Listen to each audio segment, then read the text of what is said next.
Ya son las 10 de la mañana con 1 minuto, estamos de regreso acá en Enlace USACH por la 94.5 de frecuencia modulada, también con quienes nos sintonizan por la señal 50.2 de televisión digital y diario usach.cl. Lo estuvimos adelantando al comienzo del programa, vamos a entrar en temas internacionales y particularmente hablar un poquito del factor Trump en el mundo. Estamos a puertas de cumplir el segundo mes desde el regreso de Donald Trump a la Casa Blanca y los anuncios que se hacían en las primeras semanas de gestión se han ido materializando de la mano de recortes presupuestarios, aranceles y también escenas como la discusión ante las cámaras con el presidente ucraniano Volodymyr Zelensky. Y en ese sentido surgen varias consultas, varias preguntas. ¿Qué más podemos seguir esperando de este estilo Trump? ¿Es sostenible en el tiempo?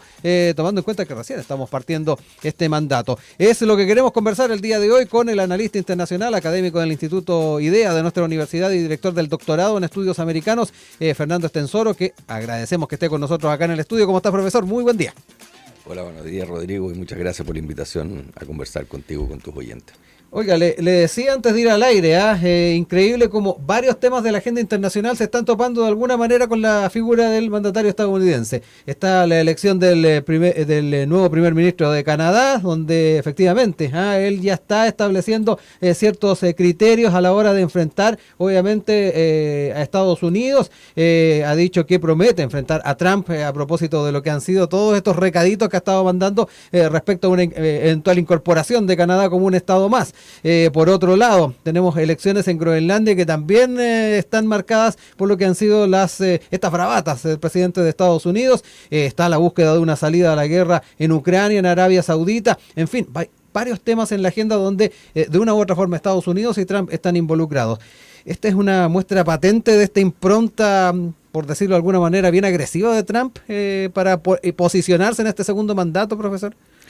Sin duda, como estábamos conversando, esto es lo que tú decías, es el estilo Trump, ¿no? Uh-huh. Está imponiendo un estilo, entre comillas, como entre bravucón, sí, matonesco, vociferante, ¿no es cierto? Agresivo, sí, vociferante, entre comillas, no es muy académico, pero gritón, ¿no es cierto? Entonces, y indudablemente que desconcierta, uh-huh, gana por la sorpresa, porque sí, nadie se lo esperaba en esta medida, ¿no es cierto? Viene como repotenciado este segundo periodo de Trump, pero además, ¿no es cierto?, con un estilo, yo decía, como aquí llegó el nuevo sheriff al pueblo, ¿ya? Entonces más vale que estén conmigo, porque uh-huh, si están contra mía, lo van a pasar mal. Sí. Esa forma, ¿no es cierto?, tiene a todo el mundo pendiente, porque todos los días tiene alguna salida, sí, que es muy... que le permite tener acabará la opinión pública mundial. Y la conferencia de Zelensky yo creo que ya fue como uno de los puntos altos. Fue patética porque, claro, tú esperas que ese tipo de debates, ¿no es cierto?, se den a puerta cerrada, sí, pero no frente a las cámaras. O sea, en realidad fue como una suerte de reality, sí, ¿no? Entonces pareciera que está gobernando como un reality, ¿ya?, donde él es la figura mundial, y es como el hombre fuerte. A Estados uh-huh, Unidos... ¿Cuál sería el discurso de Trump? Si uno analiza, me da la impresión, es que está diciendo, mire, lo que le faltaba a Estados Unidos para volver a ser grande era un tipo fuerte, un tipo decidido como yo, ¿no es cierto? Uh-huh. Y no, qué sé yo, otros estilos de mando, débiles, sí, como podrían haber sido los anteriores. Entonces pareciera ser que eso es, aquí llegué yo y aquí se hace lo que yo digo. Entonces, claro, eso por una parte lo obliga, tiene presencia, es vociferante, sí, plantea situaciones, pero también tiene que empezar a mostrar resultados. Claro, porque hablábamos de cierto efectismo que tenemos hasta el momento. Sin duda, efectismo. Uh-huh. Claro, tiene efectismo, uh-huh, pero como tú decías, ¿es efectivo? Claro. Esa es la gran pregunta. Uh-huh. Quizás es muy pronto para decir, porque llevamos muy poco tiempo. Uh-huh. Si pensamos, o sea, todavía no llegamos a 2 meses. Estamos a punto de cumplir 2 meses. 2 meses, o sea, uh-huh, 2 meses. Uno dice acá en Chile, siempre la luna de miel, claro, el gobierno, la oposición dura 3, 4 meses. Aquí esta situación rompió con todo. Uh-huh. Se ha peleado con sus aliados, sí, porque no necesariamente uno podría decir es vociferante contra lo que él considera sus enemigos, pero él, ¿no es cierto?, le ha generado una situación de menosprecio a lo que han sido los aliados históricos de Estados Unidos, uh-huh, Unión Europea, Canadá, ¿no es cierto?, que además los tiene absolutamente desconcertados. Sí. Entonces, Y por otro lado también yo diría que está transparentando una situación, ¿ya? Porque la verdad es que la Unión Europea siempre ha sido como un gigante económico por un enano político. Entonces, Trump se los dice en su cara. Dice, mire, voy a conversar con ustedes siempre y cuando me convenga, ¿ya? Me voy a salir de aquí, de allá, no les paso más plata. Entonces, eso obedece a ciertas razones, a cierta situación propia de los Estados Unidos, su situación económica, pero la forma como hace política Trump, ¿no es cierto? Que es muy brutal y que deja descolocado a sus aliados, porque acuérdate que antes de Zelensky fue Macron. Exacto. Y con Macron la cosa no fue tan violenta, pero igual tampoco fue lo más calmada, ¿no es cierto?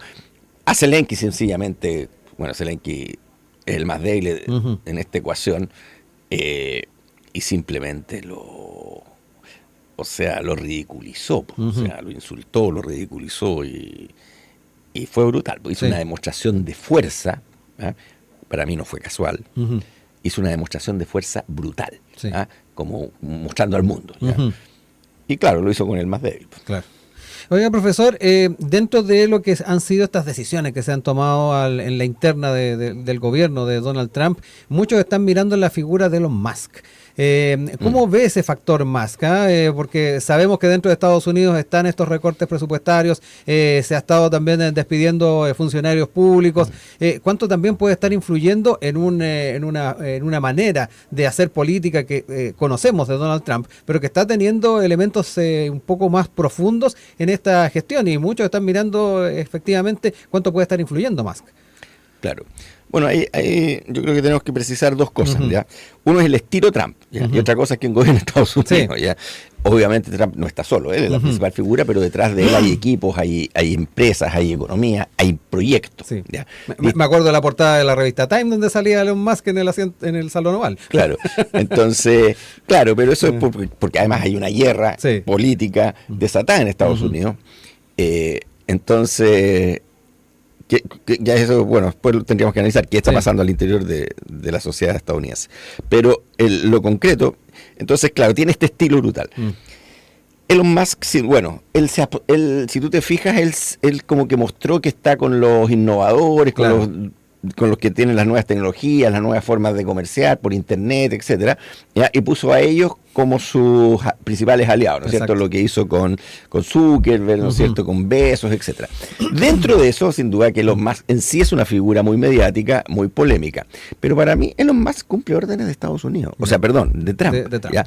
O sea, me cuesta creer ya que Trump vaya a permitir que le quiten cámara, por así decirlo, ¿ya? Yo creo que es cálculo de Trump, ¿ya? Le sirve Musk.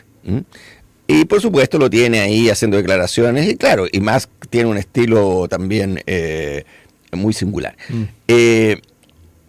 Yo creo que el espacio que tiene Musk para hacer política en Estados Unidos es el espacio, ¿ya?, que le permite Trump, ¿ya?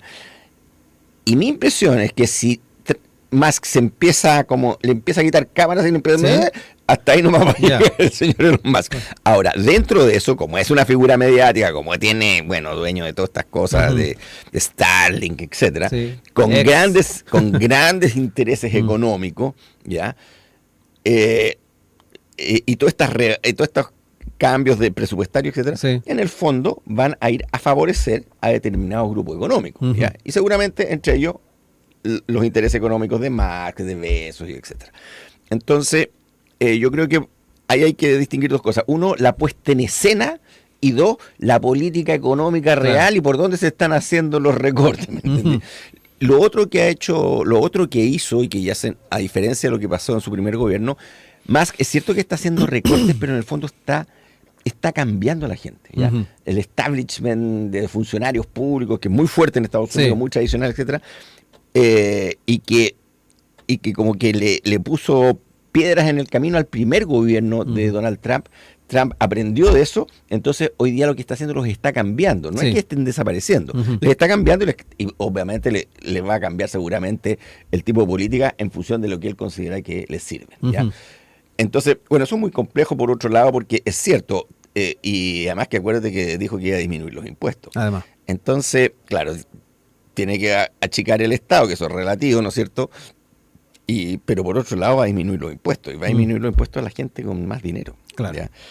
Entonces, uno dice la pregunta, ¿cómo va a financiar el Estado? ¿Ya? Algunos dicen que lo va a financiar con esta política arancelaria. Exacto. Eso es bien importante porque ahí uno empieza a proyectar un poco el escenario futuro, si es sostenible llevar adelante una política de estas características. Hablábamos de estos recortes, recién mencionaba el tema de los aranceles, donde también es bien relativo cuánto puede beneficiar a los Estados Unidos en el futuro en lo que vaya ocurriendo con estos aranceles, donde efectivamente pueden salir, incluso puede ser perjudicial para la economía estadounidense. ¿Cómo ve también la sostenibilidad tanto del estilo Trump como también de ciertas medidas que se han estado tomando, más aún cuando se trata de aranceles a China, que ha hecho también lo propio de instalar aranceles para los productos estadounidenses? Claro, la retaliación que se llama. Sí. Bueno, eso yo diría que es uno de los temas más complejos y que tiene al mundo muy preocupado, Sí. ¿ya? Porque en el fondo Trump está volviendo a una política proteccionista. ¿Ya? Ahora, ¿por qué Trump hace eso? No te olvides que Trump prometió con esto de hacer grande a Estados Unidos de nuevo, ¿no es cierto? MAGA. Pero ¿en qué se refiere? Si llevamos más allá de la frase, supuestamente a volver a la época de oro de Estados Unidos. La época de oro, por ejemplo, cuando Estados Unidos, después de la Segunda Guerra Mundial, es el gran fabricante del mundo. El mundo está destruido, entonces la industria de Estados Unidos crece, los obreros en Estados Unidos empiezan a ganar, elevan su mes a mes, van elevando su calidad de vida, ¿no es cierto? Es el Estados Unidos que se expande a las afueras, es esa época de oro, ¿ya? Que más o menos va a durar entre el 45 hasta la década de los 60, comienzo de los 70, que mientras se demoran en recuperarse los europeos, los japoneses, etcétera, que después van a entrar a competir. Pero un momento, o sea, unos 25, 30 años, que Estados Unidos creció, claro. El petróleo muy barato, ¿no es cierto? Las industrias del automóvil mundial en Estados Unidos, los refrigeradores en Estados Unidos, los televisores en Estados Unidos, los electrodomésticos en Estados Unidos. ¿Te das cuenta? O sea, todos comprábamos, ¿ya? No sé, pregúntale a tu papá o a tu abuelo, pero los productos eran estadounidenses, no eran chinos, no eran japoneses, no eran coreanos, ¿no es cierto? Esa época de oro, ese es el pasado, ¿no es cierto?, de oro que dice Trump que va a volver, ¿ya? Y en ese tiempo Estados Unidos era súper neoliberal, porque le exportaba a todo el mundo y quería que no le pusieran barreras a sus productos. Bueno, pero ese mundo cambió, ¿ya? Entonces, Estados Unidos después de 30 años, 40 años de políticas neoliberales, se desindustrializó, se deslocalizó, ¿ya? Detroit hoy día es una ciudad fantasma, cuando fue la ciudad del automóvil, ¿no es cierto?, etcétera. Bueno, y hay muchas otras más. Entonces, Trump lo que está buscando, ya cuando dice va a generar empleo, está buscando reindustrializar, o sea, que vuelva la industria a producir en Estados Unidos. Entonces, ¿qué le dicen los europeos? Ya, les voy a poner aranceles. Entonces, ¿quieren evitar los aranceles? Entonces, llévense la Volkswagen y hagan auto en Estados Unidos. ¿Ya? ¿Me entiendes? O sea, vuelva a reindustrializar.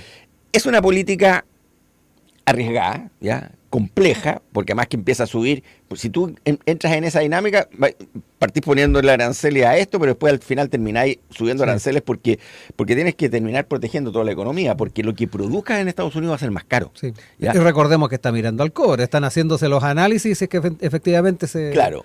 Al cobre, bueno, al litio, a todo, porque además mezcla con temas estratégicos. Entonces, la pregunta, ¿no es cierto?, ¿es posible aplicar esa política? Sí, es posible. ¿Se ha aplicado otras veces en la humanidad? Por supuesto. ¿Ya? Pero también, ¿ya? Provoca enormes tensiones. Las guerras se han producido, ¿no es cierto?, cuando se producen estos mercados cerrados, ¿no es cierto? Entonces, por otro lado, el mundo y las cadenas de producción están totalmente integradas, ¿ya? Mira lo que han hecho los chinos, ¿ya? Se ríen los chinos porque los chinos sellaron su industria a México. Claro. Trabajan con los mexicanos y los mexicanos incorporan los productos chinos en sus producciones, a su vez, que le hacen la maquila a Estados Unidos y se la venden a Estados Unidos. O sea, llega igual, ¿ya? Entonces hay mecanismos de burlar este bloqueo, quizás no totalmente, pero en términos relativos. Es lo que están haciendo, por ejemplo, los europeos. Ojo, que también los europeos están buscando medidas proteccionistas. ¿Por qué se ponen estas medidas proteccionistas? porque las industrias criollas, las industrias estadounidenses, no pueden competir frente a la industria china. No pueden competir en precio, pero lo más importante hoy día, no pueden competir en calidad. Sí. Los chinos les están haciendo autos mejores y más baratos, sobre todo los eléctricos. ¿Ya? ¿Me entiendes? Entonces, también Europa quiere subir aranceles a los chinos. ¿Qué hizo China? ¿Qué hizo BYD? ¿Qué hizo la Ucrania? Están instalando una fábrica gigantesca en Europa. Sí. Entonces, perfecto, no te van a vender el auto de China, como llega aquí a Chile o a Perú, que vienen los autos, los barcos, cargados de autos, Claro. ¿cierto? No, pues, ellos los van a hacer en Europa. ¿Ya? Ellos los van a hacer en México y otros productos así. Entonces, es bien relativo que tú hoy día puedas hacer una política efectiva o quizás todo lo efectiva que a ti te gustaría, una política proteccionista con esta realidad. Sí. Mercados y cadenas de suministro totalmente integradas, pero además de eso, ¿ya?, controlada por el capital chino. ¿Ya? Entonces tú tienes piezas en distintos lados que necesitas, ¿ya? Volvamos a los autoeléctricos, pero la cadena de la producción del litio, la cadena de la batería, la cadena, ¿no es cierto? Sí, puede estar diversificada. El litio se saca en Chile, que se ve en Argentina, esto se hace aquí. Sí, pero el capital no es ni europeo ni estadounidense. ¿Ya? ¿Y qué necesitan los europeos y los estadounidenses? Capitales. O sea, lo mismo que necesita Chile. Señor, véngase para acá, ponga aquí una industria. ¿Me entiendes? Porque necesita generar empleo, necesita generar... Entonces, Trump lo quiere hacer como por la fuerza, pero además obligar a sus aliados, le hace Canadá, le hace Europa, a que se instalen en Estados Unidos para que desarrollen esta fábrica. Pero el éxito de esa política yo creo que está por verse. Además, la otra pregunta, ¿dónde van a vender? Claro, el mercado estadounidense, el mercado hoy día estadounidense es el más importante del mundo, después viene el de China. Sí, ¿ya?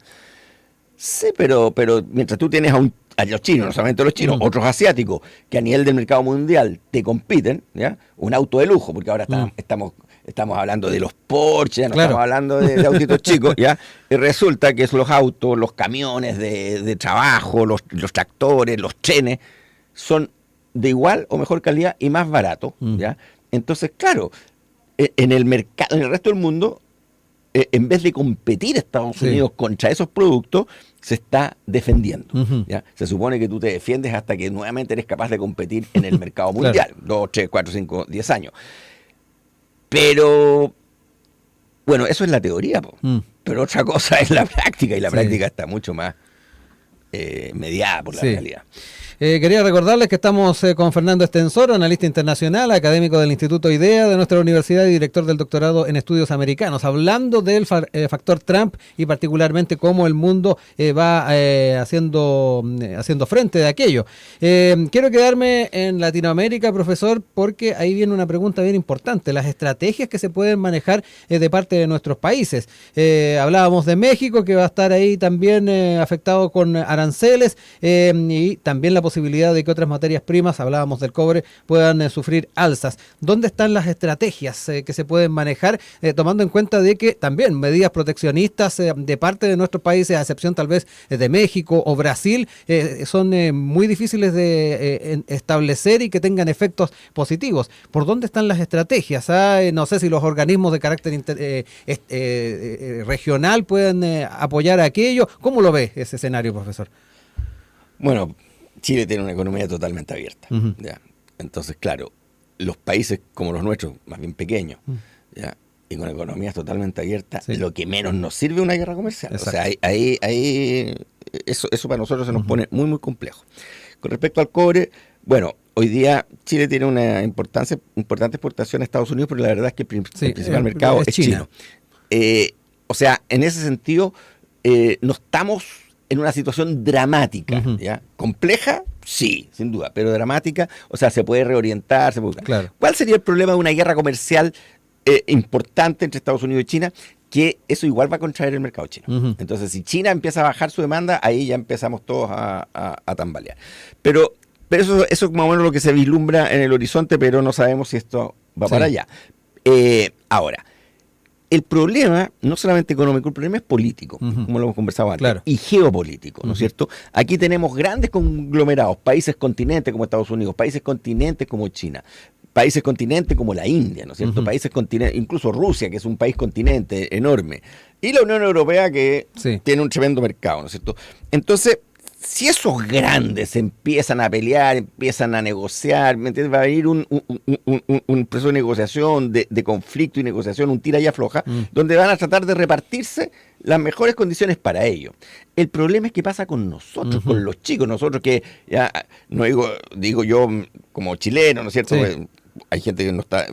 No digo que haya sido una buena o una mala política, pero si nosotros analizamos la política del país desde que retornó la democracia, el país se compró el cuento de los mercados abiertos, nos transformamos en los fenicios del siglo XX, XXI, ¿no es cierto? Tenemos los mayores tratados comerciales con todo el mundo. Claro, pero para eso necesita un mundo tranquilito, ¿no es cierto? Y ese orden más o menos lo da Estados Unidos con su... Ya.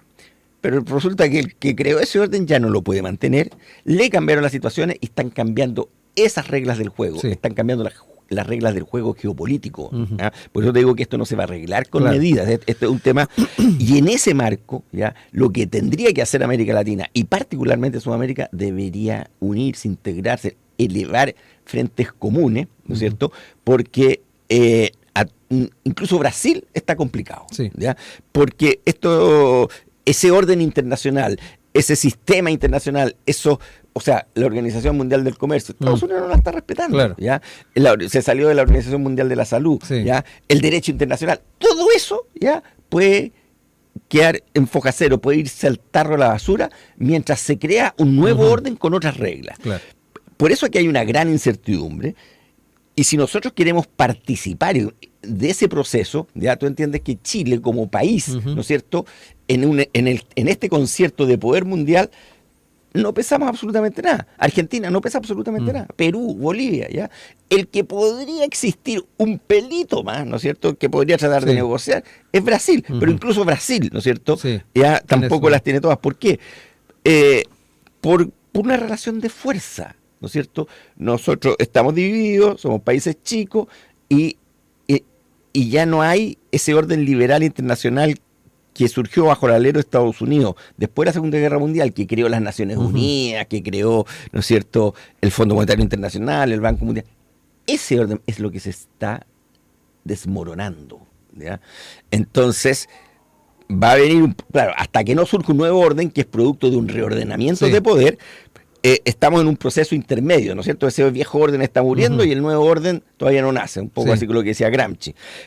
Por eso se habla que estamos en un interregno hegemónico, o sea, el paso de un modelo hegemónico hacia otro modelo hegemónico, o hacia otro modelo de poder. Sabemos que el modelo hegemónico que está muriendo es el de Estados Unidos y de sus aliados. Y sabemos que hay poderes que lo están desafiando, pero no está constituido el nuevo poder. Ese nuevo orden se va a construir. ¿Y cómo se va a construir? Los que tienen más fuerza, ¿ya? Porque eso o sea, esta retirada de Estados Unidos hacia adentro, que está haciendo Trump, es una estrategia de sectores de Estados Unidos que se dan cuenta de que Estados Unidos ya no es el de antes. Sí, y eso implica también tener una mayor proactividad de nuestros países, entonces, no de quedarnos mirando cómo se están... Es absolutamente político, Rodrigo. O sea, si aquí... este es un tema político, por lo tanto se tiene que resolver políticamente, como la UNASUR, ¿me entiendes? Que fue un experimento bien interesante. No sé cómo tiene que hacerse, pero la específica, han habido experiencias exitosas, pero es un tema político, en vez de pelearnos, en vez de ponernos a pelear o comprarnos que el vecino es malo, que aquí, que allá, tenemos que entender que el mundo es complejo, el mundo no es perfecto, ¿ya? Pero si estamos con pelea, estamos peleando con venezolanos, estamos peleando. Cuando venga, ¿no es cierto?, el envión y necesites el apoyo, vamos a estar divididos y quebrados. Yo no te digo que el mundo sea perfecto, tampoco te digo que nos tengamos que creer en otros modelos ni nada, pero hay una cosa que es objetiva: mira a los europeos, o mira a otros países, mira a los africanos, ¿no es cierto? Si los países se mueven por intereses, ¿ya? Eso es lo que tú tienes que defender. Y a nosotros, ¿no es cierto?, nos están cambiando las reglas del juego. ¿Ya? Eso es muy complejo. Bueno, profesor, tenemos todavía bastante tiempo de gestión de Donald Trump en el gobierno de los Estados Unidos. Veremos cómo también va evolucionando esta puesta en escena. Yo quiero agradecerle el tiempo que tiene siempre con nosotros para abordar estas temáticas. Muchas gracias, Rodrigo, y encantado de conversar contigo.